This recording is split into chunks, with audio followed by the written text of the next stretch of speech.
বাপু কয়টা খয়রাত দাও। এ খারাপ খারাপ বাবু, এই যে আমার নাই 10 টাকায় কিছু হয়, আরো কিছু দেও। ভালো জ্বালা তো। তা আমি কি আপনার 100 টাকা দেবো নাকি? আমার যেটা সামর্থ্য আছে এইটাই তো দেবো। এবার তুই এমন তারা চিনতেও লাগে যে না আমি তোর দ্বারে ঠেহা।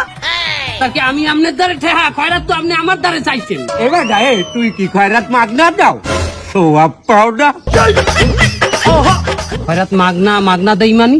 মানে তুই যে আমার খয়রাতটা দিলি, তুই তো সোয়াবের আশায় দিয়েছো নাকি? তার আমি যদি খয়রাতটা না নিতাম তুই সোয়াবটা পাইতি, এই দানের সোয়াবটা তুই পাইতি। ও বাবা, খয়রাতি গো মোহে এখন কি বলি শুনি এটা?